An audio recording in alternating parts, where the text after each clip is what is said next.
My name is Lin, and I live between two worlds. In this city of steel and glass, most people know me as just another office worker. But in the unseen currents of energy that flow beneath the concrete, I am a Shaman Awu. I'm the last bridge in a lineage that traces back to the mountain traditions of Fujian. My duty is simple, yet absolute. Retrieve what modernity so often loses: sanity, luck, and the scattered fragments of the human spirit. This power isn't a job I chose, it's an inheritance. It's marked by the constant, inexplicable coldness in my hands and an inner sight that sees the chaotic flutter of the spirit world. My grandfather knew I had it when I was just a child. It was during Guǐ Yuè, the ghost month, when the veil between worlds thins. I saw a spectral figure, and he knew. "You are a bridge, Lin," he told me, "but a bridge must have strong pilings, or the current will sweep it away." To understand what I do, you have to understand the human spirit isn't a single thing. It's a dynamic assembly of 10 parts. 3 celestial souls, the Sentry, and 7 earthly, sensory souls. Disciple. Duhon, govern your consciousness, your identity, your higher purpose. The poor are more primal. They govern your physical senses: sight, hearing, even your breathing and hunger. They anchor you to this world. When someone is possessed, an outside entity attacks their Huin, their core identity. But when a person is Quin trapped, it's far more subtle and dangerous. The character Quin literally shows a person trapped inside a box, the ancient symbol for the Earth's cage. It means a vital pore has been ripped out, leaving the body anchored but the mind incomplete. A person who is Quin isn't mad. They're imprisoned. Their remaining souls are in a panic, trying to make sense of the terrifying sensory input being fed to the missing pore from another dimension. This is what the modern world often dismisses as a brief psychotic disorder. My training was all about stabilizing my own spiritual structure. The hardest test was the test of stillness, where I had to sit unmoving in total darkness for 12 hours straight. This taught me how to put my 7 pore into a controlled, dormant state, allowing my Huin to separate and travel the dimensions while my physical body remained stable and autonomous. I also mastered the language of full paper talismans. They aren't magic spells. They are condensed spiritual law, written in cinnabar ink in my own focused blood. A fu of protection is a legal decree in the spirit world. A shaman's greatest weapon is always authority, not brute force. My altar room, shrouded in sandalwood smoke, is my engine. It's where I prepare to hunt what has been stolen. That knowledge made the fear for my friend, Kai, even sharper. He was always highly sensitive, a dangerous trait during Ghost Month. When his mother called me, her voice trembling with panic, she told me he was seeing flying ghosts in his room. The dread was immediate. Primera rushed. Over my trava pouch, filled with my tools, an agate knife, consecrated ash, and juniper root. The air in his room was thick and oppressive. Kai was huddled against the wall, shaking, his eyes glued to the ceiling. "They're dancing," he whispered. I knew right away it wasn't possession. His identity was still intact. The diagnosis was grim. A vital pore was gone, ripped away when the veil opened. His terror came from being Quin trapped in the wood. "They want me to fly with them," he pleaded, his body trembling uncontrollably. His parents did the only thing they knew how to do. They took him to the hospital. I knew the doctors would find nothing but physiological terror and label it exactly what they did: brief psychotic disorder. 2 days later, the trap tightened. His father's call confirmed my worst fears. "He's worse," he said. "He's fighting the nurses, talking nonsense." And he tried to jump from a 4th-floor window. He heard a voice calling his name from the street. The voice.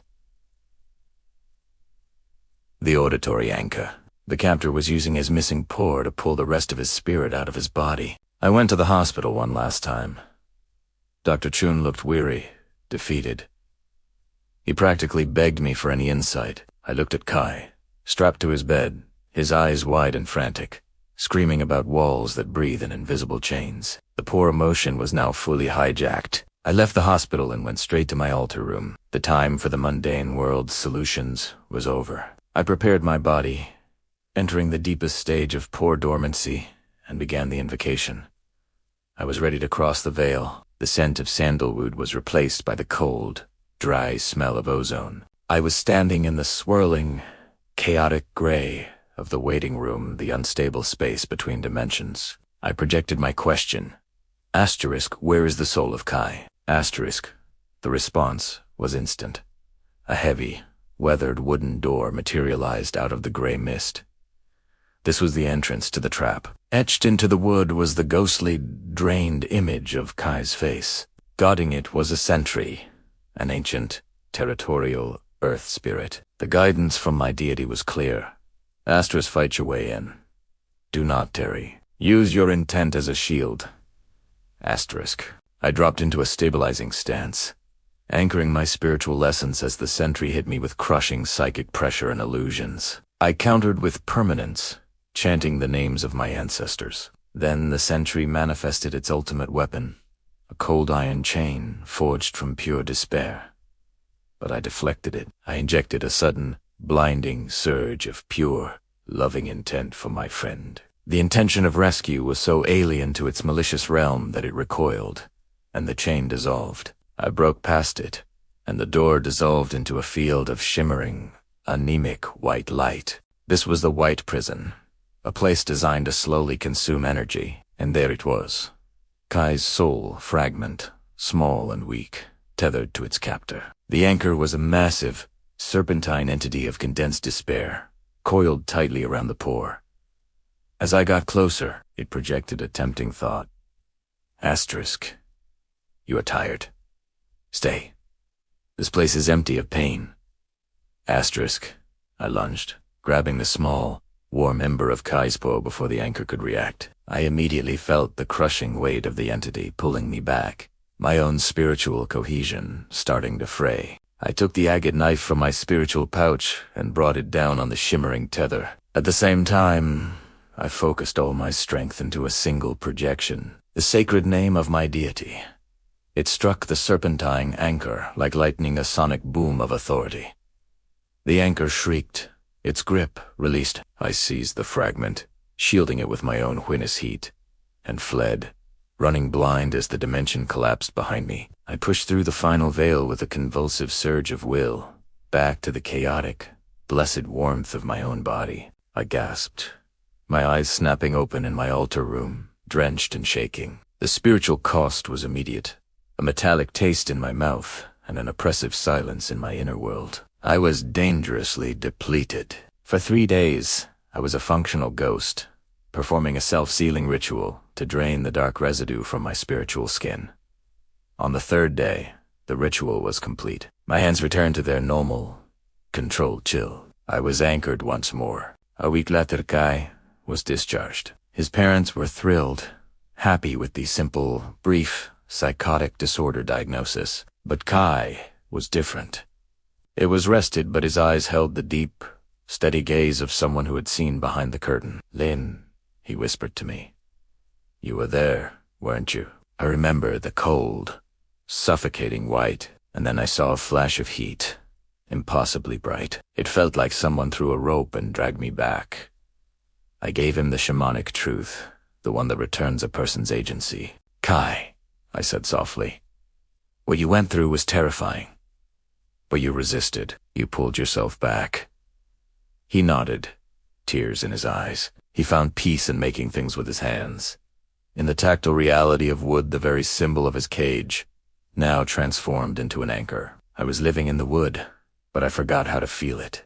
I told Méonce. Now I just want to make things real. A